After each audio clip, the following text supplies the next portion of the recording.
दो दोस्तों का वीकेंड तब बर्बाद हो जाता है जब एक दोस्त अचानक गायब हो जाती है और फिर उसका कत्ल हो जाता है। दूसरी दोस्त इस कत्ल की सच्चाई को समझने और अपने आप को कत्ल के इल्जाम से बचाने की कोशिश करते हुए कई ऐसे राजों का पता लगाती है जिनके बारे में वो बिल्कुल अनजान थी। इस मूवी का नाम है द वीकेंड अवे। कहानी की शुरुआत में बेथ एक टैक्सी ड्राइवर जैन के साथ बैठी होती है और अपनी बेस्ट फ्रेंड केट से मिलने जा रही होती है। बेथ होटल पहुंचती है और अपनी फ्रेंड केट से मिलती है। दोनों काफी खुश होती हैं क्योंकि काफी टाइम बाद ये एक दूसरे से मिली होती हैं और फिर दोनों आज की रात को स्पेशल बनाने के लिए पार्टी करने का डिसाइड करती हैं। पार्टी में जाने से पहले बेथ अपने पति रोब और छोटी बेटी एमी से बात करती है और फिर ये दोनों पार्टी के लिए निकल जाती हैं। बेथ वापस उसी टैक्सी ड्राइवर जैन को कॉल करती है जो उन्हें एक क्लब ब्लू पार्लर छोड़ देता है। वहाँ दोनों ड्रिंक्स लेती हैं और एंजॉय करते हुए दो लड़कों के साथ बैठ जाती हैं। फिर वो सब डांस करते हैं और पार्टी एंजॉय करने के बाद केट उन दो लड़कों को भी घर ले आती है। फिर बेथ सो जाती है,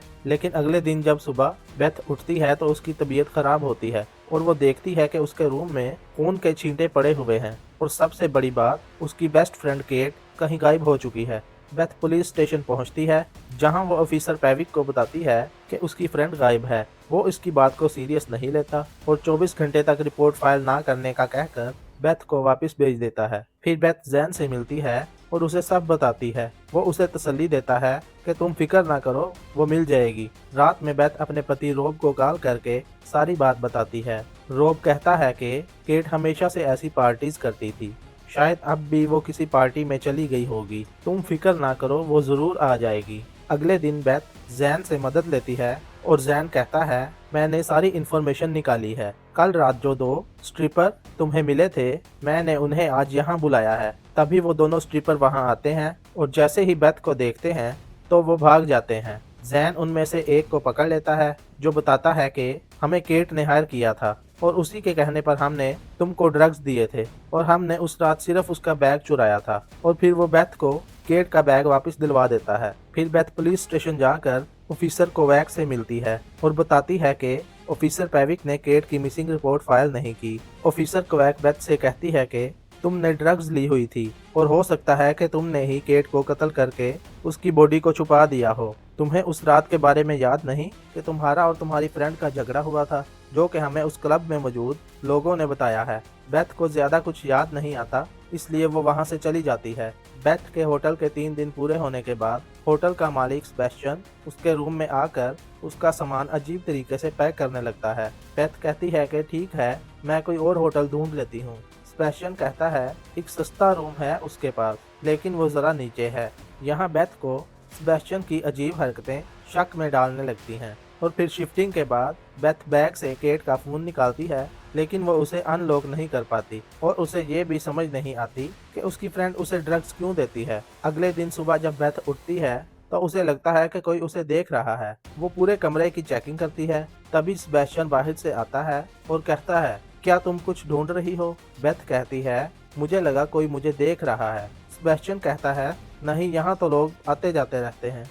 बेथ पूछती है, क्या तुम सारा दिन यहीं रहते हो? सेबेस्टियन कहता है, मैं ज्यादातर टाइम अपने म्यूजिक स्टूडियो में रहता हूँ। बीट्स बनाना और सॉन्ग क्रिएट करना मेरी हॉबी है। उसके बाद हमें बेथ और जैन को दिखाया जाता है जो केट को ढूंढने के लिए जा रहे होते हैं, लेकिन तभी रोब वहां पहुंच जाता है। उसे लगता है कि उसकी वाइफ किसी और के साथ चक्कर चला रही है। बेथ कहती है, तुम मुझ पर गलत इल्जाम लगा रहे हो। इसी दौरान पुलिस स्टेशन से बेथ को कॉल आती है जहां वो अपनी बेस्ट फ्रेंड केट की लाश को देखती है और बहुत रोती है। फिर रोब वापस अपनी बेटी एमी के पास चला जाता है, लेकिन बेथ फैसला करती है कि कातिल को ढूंढने तक वो वहीं रुकेगी। बेथ दोबारा पुलिस ऑफिसर पेविक के साथ मोर्चरी जाती है जहां वो पेविक से छुपते हुए केट का फोन अनलॉक कर लेती है और फिर बाथरूम में जाकर मैसेजेस चेक करती है। तभी उसके होश उड़ जाते हैं जब वो देखती है कि उसमें से कुछ मैसेजेस उसके पति रोब के थे। तभी ऑफिसर पेविक आकर दरवाजा खटखटा देता है और फोन गिर जाता है, जिससे उसकी स्क्रीन टूट जाती है। फिर ऑफिसर कोवैक बेथ को इंटेरोगेशन रूम में ले जाता है और उस पर इल्जाम लगाता है कि उसने ही केट का मर्डर किया है। अभी पुलिस के पास फोन भी नहीं था, लेकिन अगर वो मैसेजेस पुलिस को मिल जाते तो वो कहते कि बेथ ने गुस्से में केट को मार दिया। बेथ काफी परेशान हो जाती है और अपने लॉयर को बुलाने के लिए कहती है। घर आकर बेथ केट के फियोंसी को कॉल करती है और पूछती है क्या तुम्हें पता था कि तुम्हारी फियोंसी केट का चक्कर मेरे पति रॉब के साथ चल रहा था? वो कहता है हाँ मुझे मालूम था, लेकिन मैंने सोचा कि तुम दोनों अपने आप ये सब सॉर्ट कर लोगे। अब बेथ बिल्कुल टूट चुकी थी और पुलिस भी उसे कातिल साबित करने की कोशिश कर रही थी। अगले दिन होटल में कोई बेथ और जैन की फोटो ले लेता है और पुलिस दोबारा बेथ से इंटेरोगेशन करती है, क्योंकि जैन एक अलकायदा टेररिस्ट था। और अब पुलिस को रॉब और केट के अफेयर के बारे में भी पता चल जाता है, लेकिन बेथ ने ये बात किसी को नहीं बताई थी। तो पुलिस को ये कैसे पता चला? बेथ अपने लिए लॉयर की मांग करती है और उसे बताती है कि उसने कत्ल नहीं किया, और वो बहुत कंफ्यूज्ड है क्योंकि केट के कातिल के कई सस्पेक्ट्स हैं। लॉयर उसे जैन पर इल्जाम डालने की सलाह देती है, लेकिन बेथ को ये गलत लगता है, इसलिए वो जैन से मिलती है और पूछती है कि क्या तुम टेररिस्ट हो और क्या तुमने केट को कत्ल किया है? जैन बताता है कि वो पहले अलकायदा में था, लेकिन जब उसने उनसे अलग होने की कोशिश की तो उन्होंने उसके परिवार को मार दिया और अब वो अपनी जान बचाकर इस कंट्री में टैक्सी ड्राइवर का काम कर रहा है।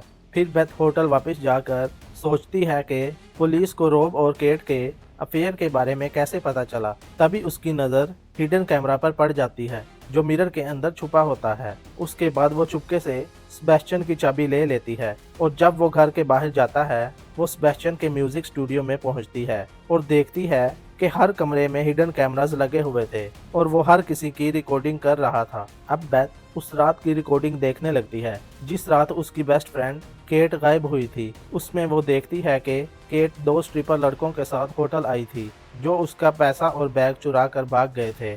और जब केट उस रात पुलिस स्टेशन में कंप्लेन करने जाती है तो ऑफिसर पेविक उसे होटल वापस छोड़ने आता है और उसके साथ मिसबिहेव करता है, जिस वजह से केट गुस्से से कार का दरवाजा बंद कर देती है। जब बेथ ये सब देख रही होती है तभी सेबेस्टियन पहुंच जाता है। बेथ उससे बचकर भाग जाती है और जैन से मिलती है, जहां वो उसे बताती है कि पेविक ने ही केट को लास्ट टाइम होटल छोड़ा था। और तभी पुलिस केट के कत्ल के इल्जाम में इन दोनों को गिरफ्तार करने के लिए पहुंच जाती है, लेकिन ये दोनों वहां से भाग जाते हैं। अब जैसे जैसे बेथ के दिमाग में सारी बातें क्लियर होती हैं, उसे समझ आता है कि पेविक ने ही केट का कत्ल किया था। पुलिस जैन को पकड़ लेती है, मगर बेथ अपनी जान बचाकर भागने लगती है। इंस्पेक्टर पेविक उसके पीछे पड़ जाता है और वो दोनों एक ऊंची बिल्डिंग पर पहुंच जाते हैं, जहां बेथ कहती है कि तुमने केट का कत्ल क्यों किया था? उस रात तुम आए थे केट को वहां होटल छोड़ने के लिए, आखिर तुमने ऐसा क्यों किया? पेविक गुस्से में आकर कहता है, तू क्या बक रही है, अभी तुझे मजा सिखाता हूँ। जैसे ही वो गन लेकर बेथ की तरफ बढ़ता है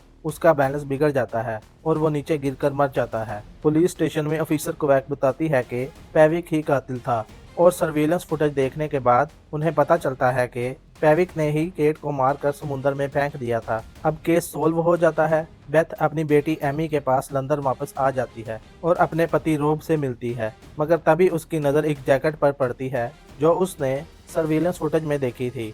जब वो उसकी जेब चेक करती है तो उसमें केट के नेकलेस का एक मोती उसे मिलता है और अब उसे सारी सच्चाई समझ आ जाती है। रॉब ही वो आदमी था जो केट से प्यार करता था। दोनों के बीच काफी सालों से बातचीत चल रही थी और उस रात भी रॉब ने केट को कहा होगा, मगर जब केट ने मना किया और बेथ को सारी सच्चाई बताने का फैसला किया तो रॉब ने उसे जान से मार दिया। अब बेथ पुलिस को कॉल कर देती है। पुलिस रॉब को गिरफ्तार कर लेती है और फिर बेथ वो घर छोड़कर अपनी बेटी एमी के साथ बाहर चली जाती है और इसी के साथ ये कहानी खत्म होती है। आई होप आपको ये मर्डर मिस्ट्री पसंद आई होगी। अगर हाँ तो प्लीज़ लाइक, कमेंट और सब्सक्राइब ज़रूर करें।